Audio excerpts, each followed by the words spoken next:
ውሰደኝ፣ ናፍቀኸኛል። ደግሞም እየፈራው ነው። እሺ አሁኑኑ መጥቼ ወስድሻለሁ። ግን እስከዛ ምግብ መብላት አለብሽ። እሺ እኔ አንተን ነው የምፈልገው። ምግብ መብላት አልፈልግም። እኔ እኮ እመጣለሁ፣ ግን ከዛ በፊት መብላት አለብሽ። እሺ ካልበላሽ ደግሞ ትታመሚያለሽ። አንቺ ደግሞ ከታመምሽ እኔ አባትሽ እጎዳብሻለሁ። እሺ የኔ ልጅ፣ እኔ አባትሽ እንድጎዳብሽ ትፈልጊያለሽ? አይ አልፈልግም።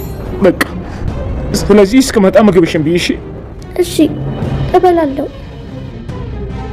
የኔ ልጅ ወድሻለሁ። እሺ እኔም ወድሃለሁ። በጣም ጨካኝ ነህ። እኔም በማሰቃየት ምንድን ነው የምትጠቀመው? ምግብሽን ብይ። አልበላም። አባትሽን አሰሚ። አንተ ስለ አባቴ ምን አገባህ? እዚህ ባታመጣኝ ኖሮ ከአባቴ ጋር በደስታ በላ ነበር። ምግብሽን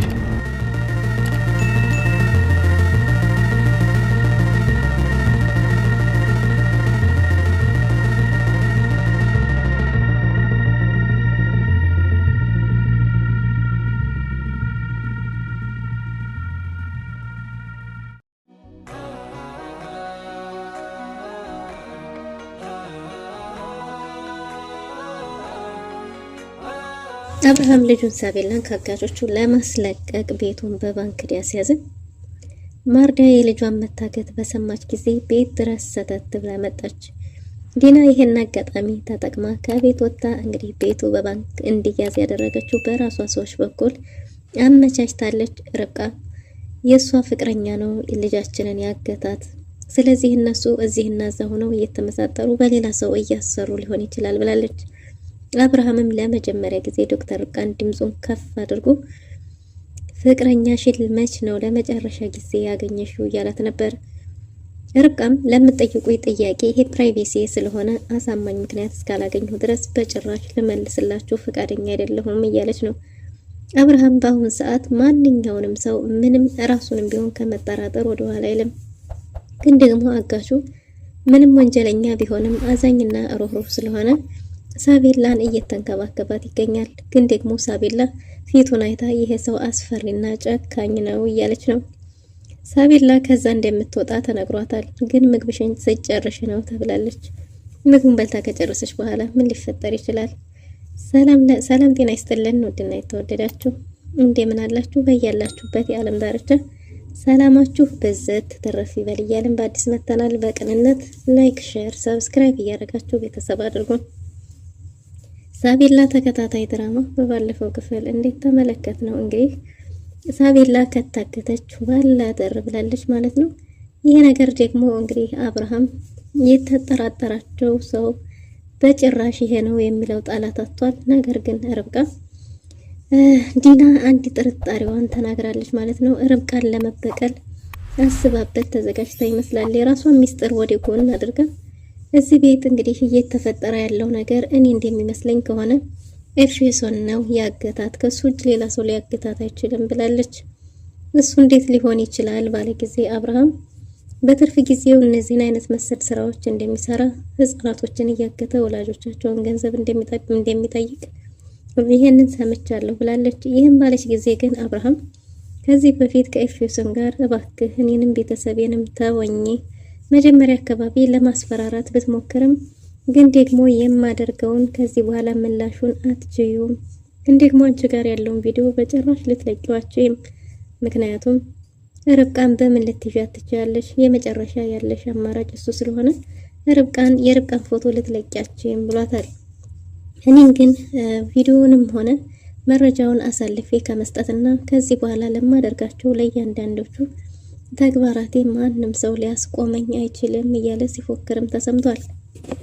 እናም እንግዲህ አብርሃም ኤፌሶን ሊሆን ይችላል የርብቃ ፍቅረኛ ባለችው ጊዜ መጀመሪያ ሀሳቡ ላይ የመጣለት ያኔ ስታወራ የነበረው በስልክ ሲከታተላት የነበረው ሀሳብ ነበርና ለዛም እንግዲህ መስቀለኛ ጥያቄ ጠይቋታል። እንዴ ከዚህ በፊት አንቺን ገንዘብ ጠይቆሻል አይደል ብሏት ነበር። በእርግጥም ዲና ለመካድ ያሰበች ትመስላለች። ግን ደግሞ በክዲም የባሰ ይሆናል ብላ ስለፈራች እንግዲህ እውነቱን ለመናገር ችላለች ማለት ነው። አዎ ለዛ እኮ ነው እንደዛ ያልኩህ፣ ለዛ ነው። ከዚህ በፊት ብር ጠይቆኝ ነበር፣ ብሩን ማግኘት ስላልቻልኩ አሁን ልጃችንን ያገታት እሱ ነው ብሏል። አብርሃም ይሄ እንዴት ነው ሊሆን የሚችለው ብሎ በጣም በተበሳጨ ጊዜ እንዴ ልጃችንን እኮ ለማትረፍ እንዲህ መሆን የለብህም፣ እንዲህ ከሆንክማ ልጃችንን እናጣታለን፣ እንዴት ነው እንደዚህ የምትሆነው? ተረጋጋ ብላ ዲና እሳቱን ከለኮሰችው በኋላ ለማረጋጋት እየሞከረች ነው። በነገራችን ላይ ለዲና እነዚህ አይነት ነገሮች ለሷ ጥሩ አጋጣሚዎች ሆነዋል። እሾኩን በሾክ ለመንቀል የሚባለው እንግዲህ አብርሃም እውነትም እንዴት ተባለው ኤፌሶን ሆኖ ከተገኘ አብርሃም ከኤፌሶን ጋር ሲጋጭ እንግዲህ የሷን ጉዳይ በጎን ማርኮንን ለማስፈታት ጊዜ ይኖራታል ማለት ነው። ትንፋሽ ይኖራታል። ማርኮን ከተፈታ በኋላ ደግሞ ከዚህ በፊት እንደተለመደው በጉልበት ምናልባትም አስገድዶ ማርኮን ሙሉ መረጃዎችን ሊያገኝ ይችላል። ግን ደግሞ ኤፌሶን ይህን የመሰለ ከባድ ስራ ብቻውን በጭራሽ ሊሰራ አይችልም። ዲናን በደንብ ጠንቅቆ የሚያውቃት የቅርቧ ሰው የሆነ ስለሷ ታሪክ የሚያውቅ አምሮት የሚያግዘው ያለ ይመስላል።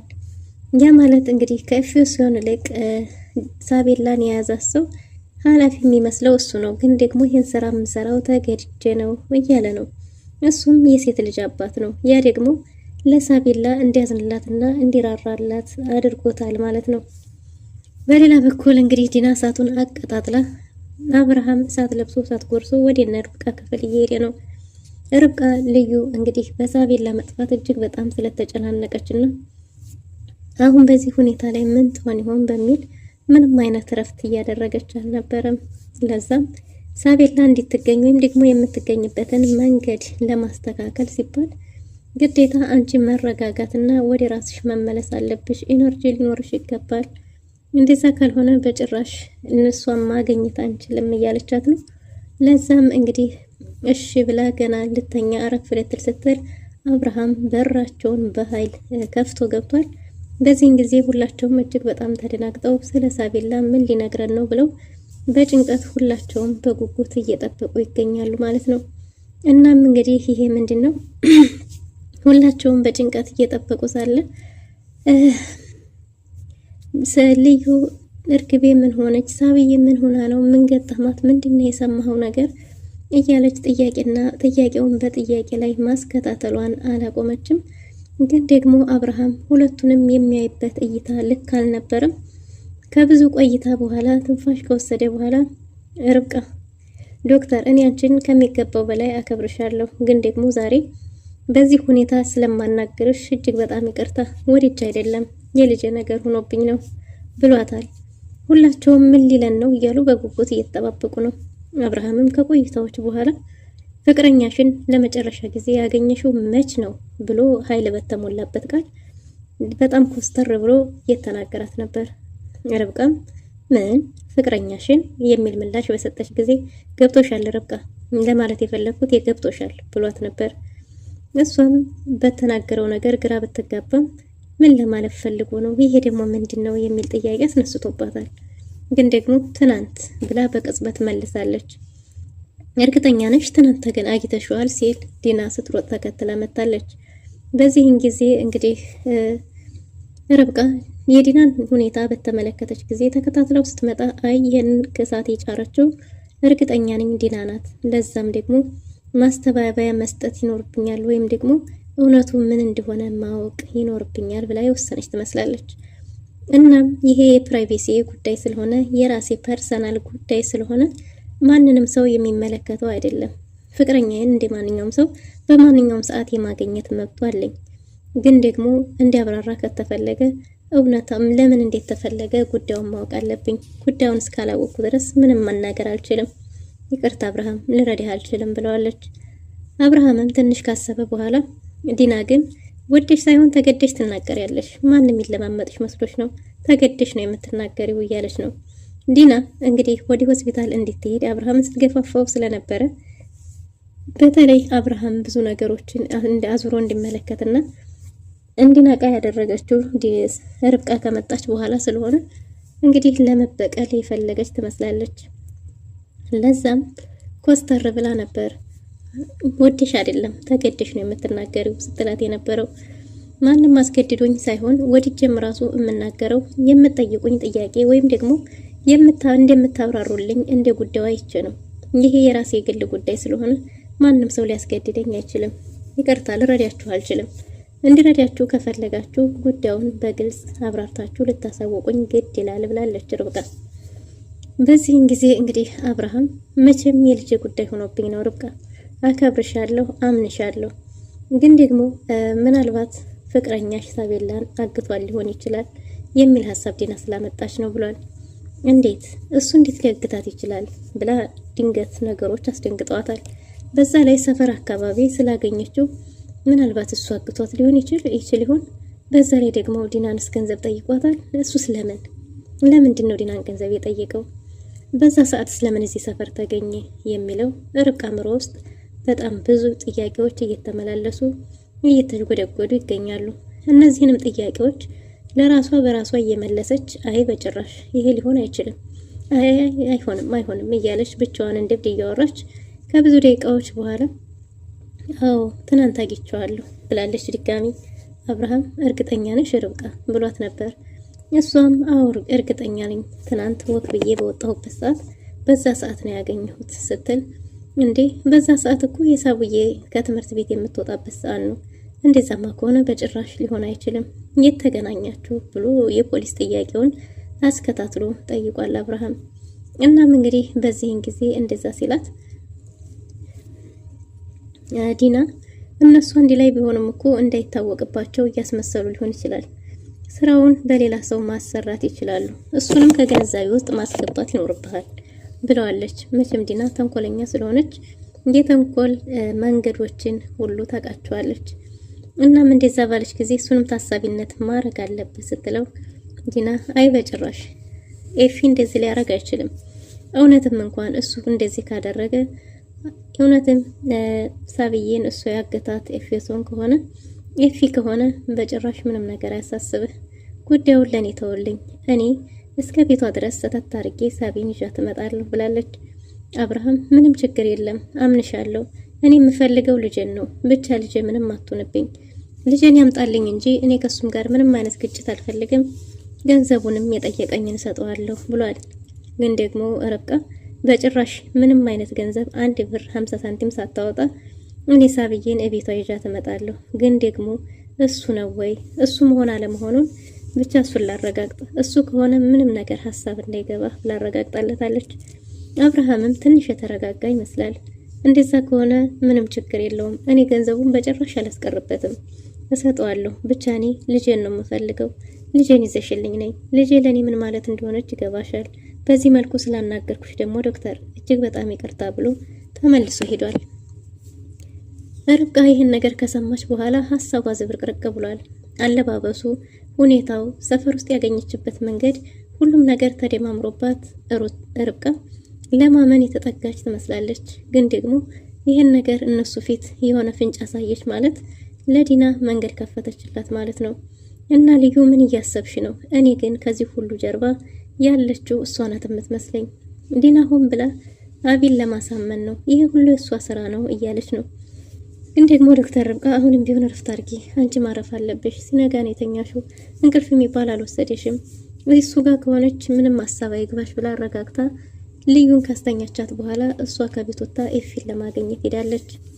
ማርዳ ልጇ ከጠፋችበት ቀን ጀምሮ ምንም ሰላም እየተሰማት አይደለም። ህመሟ ቀን ተቀን እየተባባሰ ነው።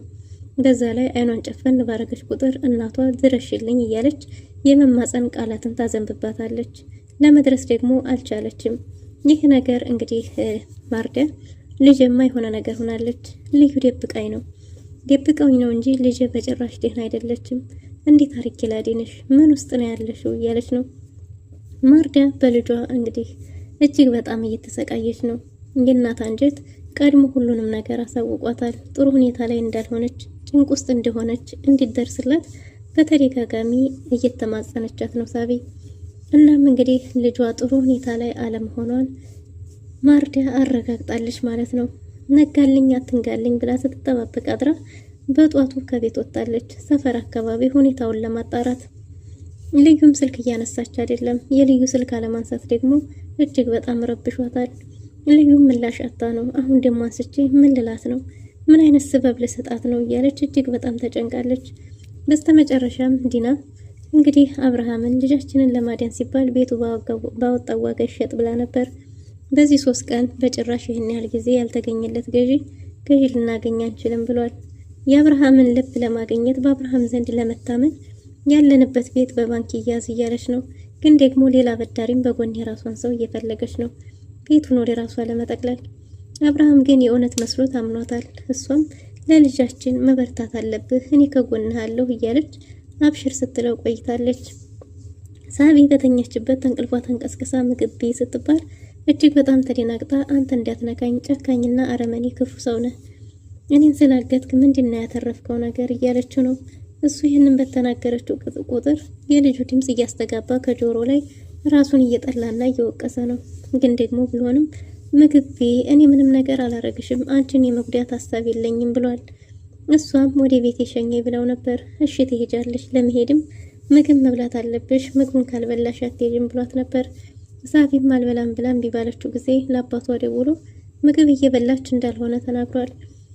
አብርሃምም ልጁን ምግብ እንድትበላና መጥቶ እንደሚወስዳት ሲነግራት አብራ ያለችው ሰው አስፈሪና ጨካኝ እንደሆነ ተናግራለች።